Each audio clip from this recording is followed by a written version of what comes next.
Hello and welcome along to another episode of this FM22 One Club story from Hemel Hempstead Town with me, Daniel. We're back today for part 111, and I think, as you can see just above my head, we've given up on the league table now. We've put all of our focus into the other competitions, but that could be proven very stupid today. Of course, the pressure's off after the last one. We have got European football next season regardless, but will it be Europa Conference? Or could it yet be something better? We face Atalanta away from home in a very close fought Europa League Quarter Final before Manchester City, the side we beat in last year's FA Cup final. This time it's in the semi, again at Wembley.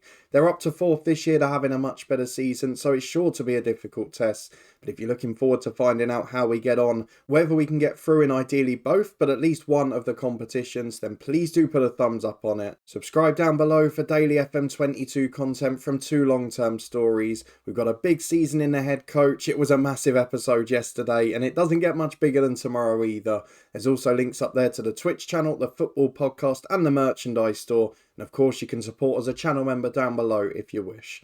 But let's get cracking with off the pitch news, because amongst all the excitement of fighting in the latter stages of big competitions against big sides, we've got something special. We've got a youth intake. Now, of course, for the second year in a row, a golden generation was promised. Was it delivered? Well, let's go and have a look. And the simple answer is no, not quite, but it's very, very good. We've got a couple of good prospects and one who I believe can be a superstar. And of course, it is ironic, isn't it, that after a year of looking for a new number 10, after just splashing 32.5 million on a wonder kid, we then get through our own potential one in David Wilson, a 1.5 star ability Welsh player with 4.5 star potential as a number 10. And he's got all of the attributes to get it right. The thing that we love the most in recent seasons is that they've got perfect personalities. They're driven, they're resolute, they're ready to go. And this guy's no different. He's got a little bit of work to do technically, but all of the core elements are there. He's decent in the key areas, doesn't mind a long shot, he's decent off the ball, and he's got a bit of pace. So at 16, this guy is certainly one to watch out for. There are two other pretty good prospects as well. Christopher Simpson is a centre midfielder, fairly versatile player too. Probably won't make it here, but certainly good enough to make it as a professional. Got the key technical attributes. And then Ramwell Moss. Going to struggle here a bit because we don't play with wide players generally. But he's a winger who can also play up front. Not that he can finish, which doesn't suit us. But another one that maybe 3 or 4 years down the line will fit into a shape we play. But even so, definitely going to make it as a pro again. Little worried about the aggression on his front though. So a really good intake. I can see Wilson being part of our team in the long term. Certainly part of that first team squad.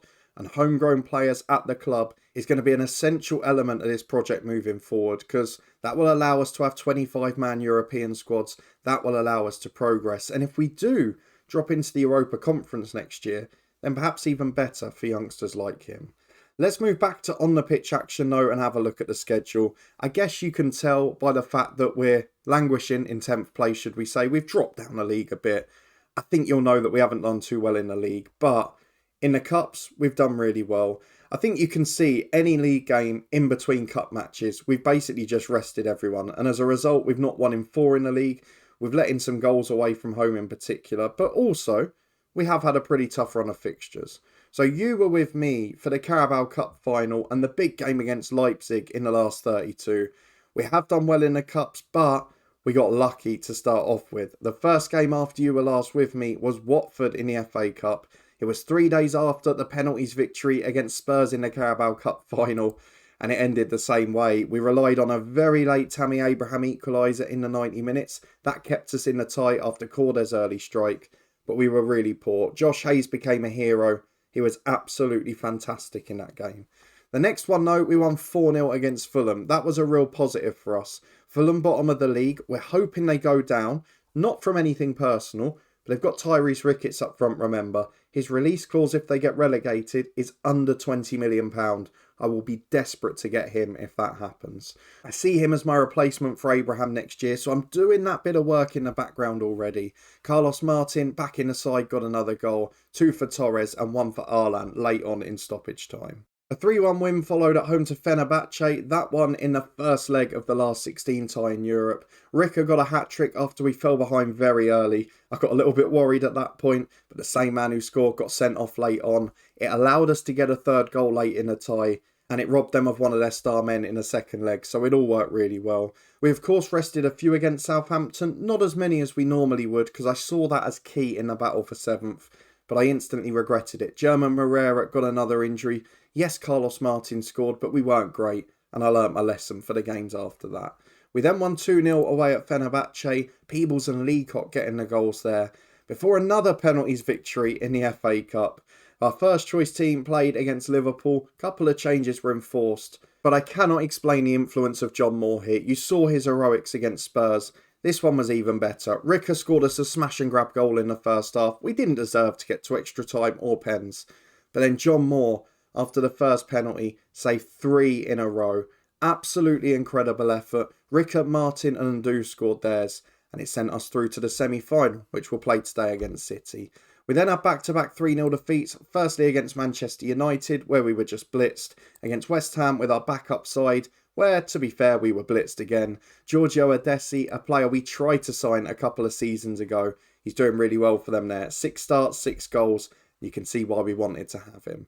It did pay off though, just about, because on the Thursday night last week, in the first leg of this Europa League Quarter Final, we won 2-1 at home to Atalanta. Rika and Arlan got the goals there. A frustrating late consolation for the visitors makes this tie tight going into the second leg in Italy today. And then a 0-0 draw against Crystal Palace on Monday night. A completely rotated side again, and Josh Hayes had to save us because we were awful. Our eyes off the ball in the league, there's no doubt about it. But it could be worth it if we get victories in one or both of these games today. We have got a pretty easy running on paper as well, so if we do go out of both, I'd fancy us to maybe win 3 or 4 out of 6 come the end of the year. But let's go and get into the first one. Atalanta away. You can see Chelsea and Manchester City go away with leads today. But it does mean that City get no more rest than us, and that's a positive come the weekend. But through to the lineup we go. We've gone as strong as possible, as you can imagine. I'm not sure why it's telling us to make 11 changes, because I'm pretty sure I've already done it and picked the first team. I have. And this is what we've gone for. You could probably name the side off the top of your head by now. Carlos Martin, the superstar signing in January, still in. The rest of the team is what you know and expect. John Moore in goal. Chauvin and Delgado the fullbacks, with Hanifan and Striker as centre-half. Arlan and Ndu, Moreira and Martin the midfield diamond, with Rika and Torres up front. The bench is strong, the team is strong, and we've got a slender advantage. But are we going to be able to hold on? Because this is a very tough trip to Italy, and Atalanta, albeit have an age inside, there's some very good players in there. Let's go and find out if we can complete the job.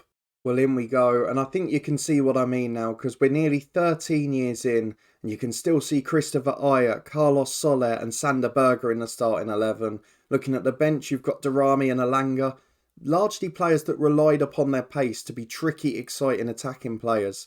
I wonder if they've still got that now. But regardless, they're a good side. They're in the quarterfinals.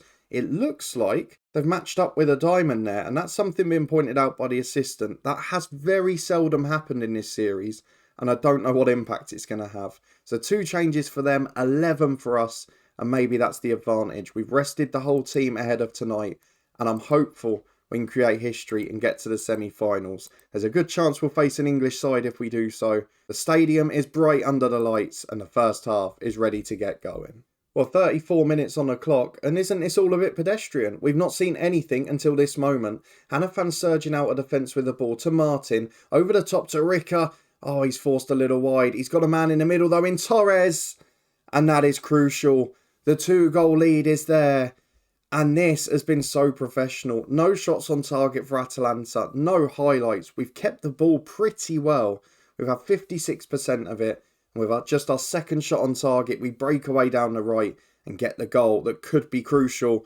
And have we got a penalty there? We're going to VAR for a very dodgy handball. I'd be very interested to see if we get this. I'm not sure it should be. But if we do, we are very close to a Europa League semi-final. Rika has provided Torres with a goal already. Can he score his own? Can he make it comfortable? No, it's a great save down to the right from the keeper. I was just about to say rather arrogantly, Could we then think about resting people for the FA Cup semi-final? Not just yet. That could be a game-changing moment. Let's hope it's not. Carlos Martin, gotta mention his role for the first goal, absolutely brilliant. But we didn't take our chance to get the second, and now Arthur Ndu finds Hanifan, and we're forced back towards our own half. Half-time note, we would have taken this at the start. 1-0 to Hemel Hempstead Town. It's 3-1 on aggregate. We're on course for the semi-final, but I don't think we're comfortable enough to rest people. Let's have a look at the latest scores. Chelsea behind, City winning though, so they might be looking at resting a few. Are we going to be able to do it is the next question. And how, by the way, has Carlos Martin, as Ndu puts one in that's headed away, how has he got a 6.3 rating? He provided a brilliant through ball to Ricker, which was the key pass for the goal. I don't understand it. As Ndu delivers to Torres again, oh, that's a great strike. It's a shame because I think he's offside, but it's a wonderful finish first time into the top corner, but I don't think it's going to count. Is it in vain? It is not. Europa League semi-final, here we come. This is our first year in Europe, and we're going into a semi-final as it stands, with two Italian giants, and with Manchester City. Juventus, of course, the side that beat us in the group stages to top spot. We've done one hell of a job since. I'm going to make some substitutions, and although Martin's got the worst rating, I want to sort of plan this around which players are going to be fit for the weekend. So I'm going to bring Coronel on for German Moreira. I'm going to bring Leacock on as well, because the centre mids often struggle. And I'm going to look at Chauvin at right back, because he's another one who isn't always fit. 3 changes made, 25 to go. And to be honest, against all the odds, we're basically coasting here. Well, 5 minutes left, and we go back to the old adage, teams underperforming in Europe. We mentioned it many years ago, and my word, has it come true tonight as well. Delgado throws into Torres. We're into 2 minutes of stoppage time, and I'm sure the Hemel fans in that away end are partying their backsides off. Don't forget, the league we cannot qualify for Europe in. We've won the Carabao Cup, which gets us Europa Conference football next year, but the only way we get better is by winning this or the FA Cup. That one's gone wide from Ricker. It was a lovely way to finish if we could have scored it. But at 2-0, I've got no complaints at all, even with the missed penalty. As Sander Berger is now at centre-half. I mean, if ever something summed up AI squad management, that's it. As Soler gives it to his wide man. Long ball forward, easily intercepted by striker. Him and Hanifan have been rock solid tonight. And Delgado plays down the left to Torres. He's got a run from Carlos Martin in one-on-one. Oh, would have been a lovely way to finish. Just not been his night. He skied it. It's miles over the bar. But it is the final kick of the game. 4-1 on aggregate, 2-0 on the night. We're actually getting better as this competition goes on. So I tell the lads they did very well. It looks like Manchester City are through too. We'll have a look at who we're facing in the semi-final. I'm pretty sure it was Juventus if we got through. So it'll be a reenactment of the top 2 in the group stages and then Manchester City in the FA Cup. Well, it was Juventus in the semi-final. But Juventus didn't get through. Bilbao beat Juve. Juve, of course, topped our group, so we would expect the side that beat them to be pretty good. Torres was on form for us. He was superb in that victory at Atalanta. But now we've got 3 days to recover because it's Manchester City on Sunday in the FA Cup semi-final. What a story it would be if we could defend our crown in that one. We're back for fitness test time, and these games take on more significance in the Cup now. We're into the bottom half of the Premier League, and with 6 games to go, we are 10 points away from the European qualification places. So although we've wrapped up European football, which we're delighted with, if we want to match the competition we've been in this year, we've got to win the FA Cup. And against Manchester City, and then one other very big side, that's one hell of a difficult test. City having a much better year than last year. They've sacked Simeone, they're finally progressing, and if they'd had this manager all season, who knows how high they'd be. A quick side note, Toby Bliss, last year's youth intake star, really impressing now, up to 1.5 star ability and now the full 5 stars of potential. So I'm keeping my eyes on him and we'll try and get him some league action before the end of the season. But Josh Hayes and Carlos Torres should be alright from the fitness tests. Now let's see how many of this 11 are tired from Thursday night. Please don't be many. It's not. We've got a slight problem with Torres and Ricker. Ricker's got a heavy match load. Torres not quite match fit. We knew that Delgado was suspended. Peebles will come straight in for him. But I'm going to take the gambles with the others. Leave it exactly how it is. The same 11 apart from Peebles in for the suspended Delgado. Now let's see if we can get the same result, because I'd certainly take a 2-0 win.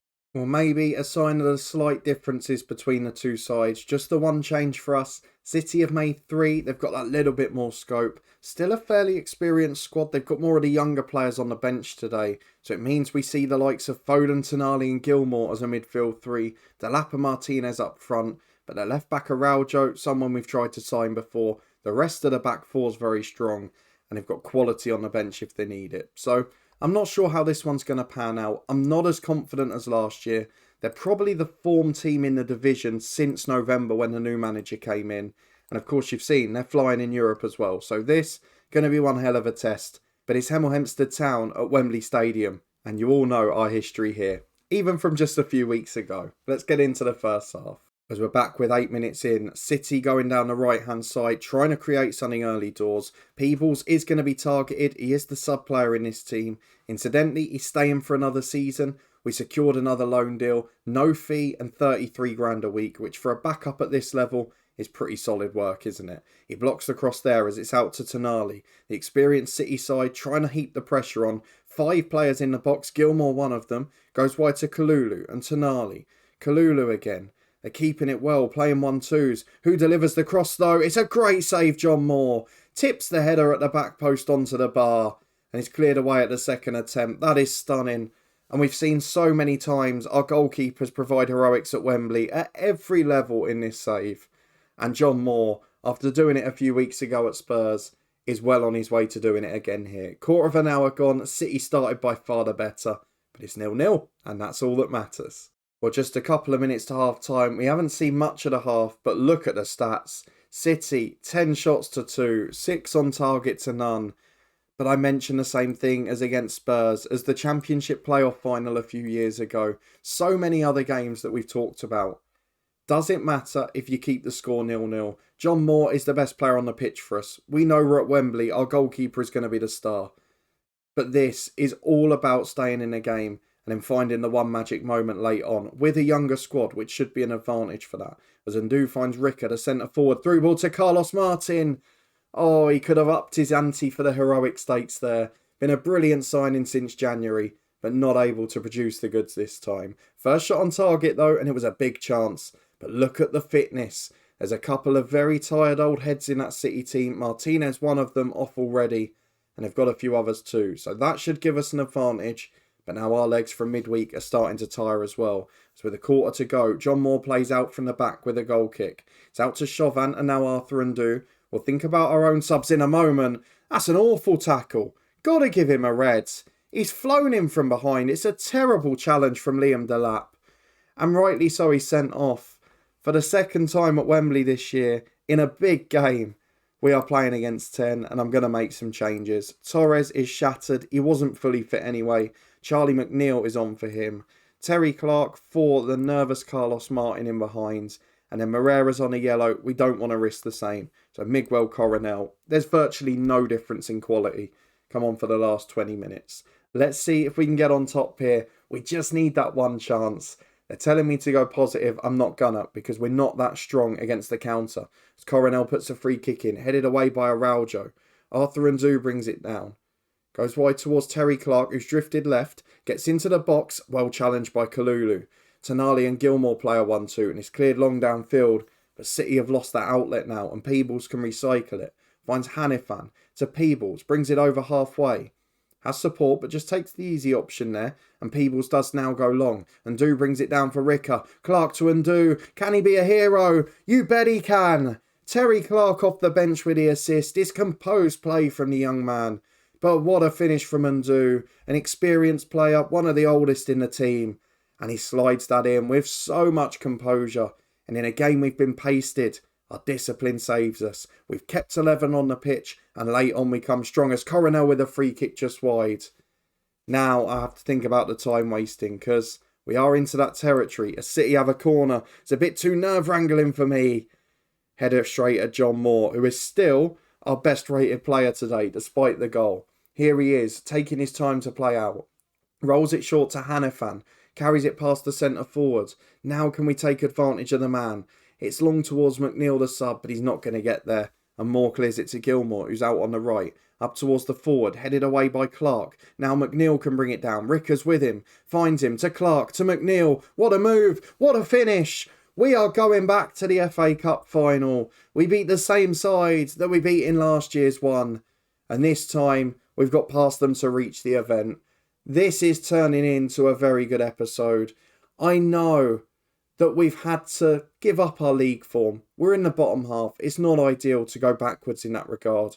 But if you're going to do it, you've got to at least make it worthwhile. And here, we've certainly done that. A Europa League semi-final in our first European year. A League Cup title. An FA Cup final. We are taking the cup seriously. Who cares about 4th and 6th and qualifying through league position? Let's go and win some trophies. Let's do it properly. Congratulations on reaching a final. What a fantastic effort. We've built this side to be a cup team. And my word, is it delivering. Let's go and have a look at the schedule for when we're next going to be back. And we'll also find out who we've got in the final. Well, we've beaten City. Now we face United. A side that have beaten us comfortably twice in the league. A side that are very strong. And this is going to be much harder. They were champions last year as well. But I look forward to it. We beat them on our run last season. Of course, it's customary, isn't it? Our goalkeeper is man of the match at Wembley with 12 saves. I mean, I'm not a particularly superstitious person. I don't believe in most other things. But there's got to be something going on here. Because this is every year from the start of this save. We've got a goalkeeping hero at Wembley. Let's go and have a look at the schedule. I mean, even McNeil ended his goal drought today. It's a fabulous day at the office for Hemel Hempstead. And we're not going to worry about the league now. We'll play youngsters. We'll play backup players. I don't care if we finish 15th. I think mathematically we're past 40 points. We're on 44. We can't go down. So we are going to put all of our attention to the cups. It's worked well so far. We're going to stick with it. I think we're going to come back for the second leg of Bilbao unless it's really clear either way. And Newcastle will be shown there as well, just so we can renew our Sean Dyche rivalry. And then it'll be an FA Cup final and a Europa League final. Hopefully to end the season if all goes to plan. I might be getting a bit too excited now, but let me know in the comments what you thought of that one. If you did enjoy it, 2 very professional 2-0 wins, please do put a thumbs up on it. Of course, we weren't even in the FA Cup semi-final until Delap got that stupid red card, but we can enjoy it and call it a tactical masterclass anyway. Do you think we've got a chance to win either or both, or will we fall at the final hurdle? Let me know your thoughts down in the comments if you want to stay up to date and find out as we start to reach a very exciting stage in this series, and subscribe down below and turn that notification bell on for daily FM22 content. Big ones in the head coach, you can find the latest episode in the eye above, and we could be making history here. Remember, I've never won the big 2 trophies when starting as a semi-pro club in the bottom league. And I know we're not going to do that this season, but we're well ahead of schedule on where I normally am at this point in the save. So hopefully we'll be able to do that. You can find links to everything else up in the eye above. And I'll see you again here in a couple of days' time for a big European semi-final in our debut year. Thanks for watching.